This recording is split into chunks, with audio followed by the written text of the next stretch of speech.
This is last year's carving. I did a flamingo and the South Carolina tree. This is the pumpkin at night, so it's really dark, and there's a candle on the inside so you can see the light. Well, let's see what our first step is.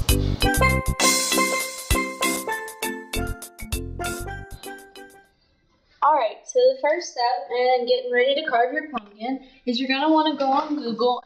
So here's the Hawaiian flower I chose. So I'm going to go ahead and copy this.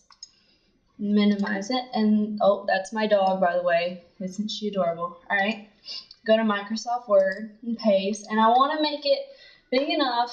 Actually, that's about perfect. I'm going to make it a little bit smaller, just a little bit, and stretch it some.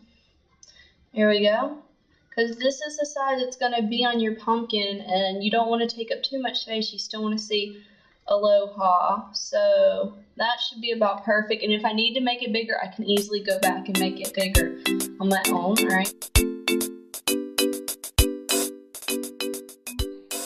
Alright, the second thing you're going to want to do when carving a pumpkin is you're going to want to take the top off so you can get in to the inside part of the pumpkin. So you're going to start right about here, and you don't want to go too far out or else you might get too deep into the pumpkin. So you're going to easily wedge the knife's way out, and it's going to go zigzag in, out, until you have the top off, and we'll see what that looks like.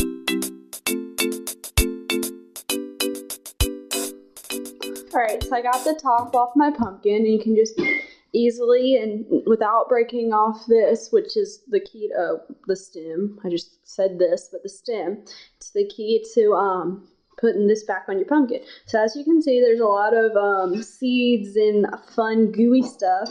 It's actually the best part of carving your pumpkin besides showing it off. It's getting all this out.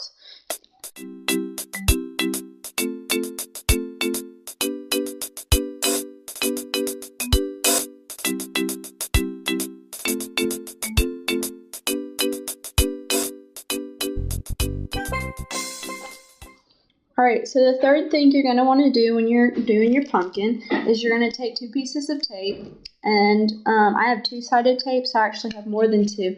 There's some underneath here to keep it sticky, but most of the time it doesn't even stay stuck on your pumpkin. Like, these 2 pieces have been coming off and on anyways.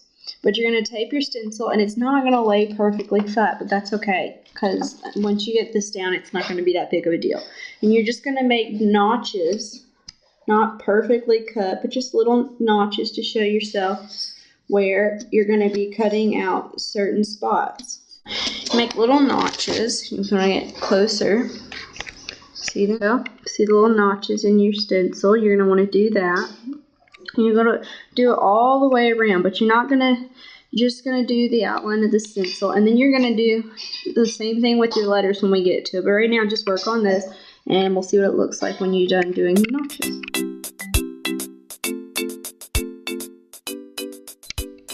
Alrighty, now when you're done with the notches, you're going to take off your stencil, and you're going to be able to see your outlines. See these little lines of your flower, your Hawaiian flower, and that's exactly where you're going to go along the lines of what to cut out.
Alright, so here's my finished carving. I got my Hawaiian flower and then aloha down the side. Now what I'm going to do is go back with glow-in-the-dark fingernail polish. And on this spot where you can still see it, I'm just going to add that to my pumpkin in some thick layers. So on Halloween night when it's all lit up, it's going to look amazing and really cool. And I'm going to go back and add some of this around the word aloha also. And then I'll give you a brief presentation of what it's going to look like on Halloween night with the light in it.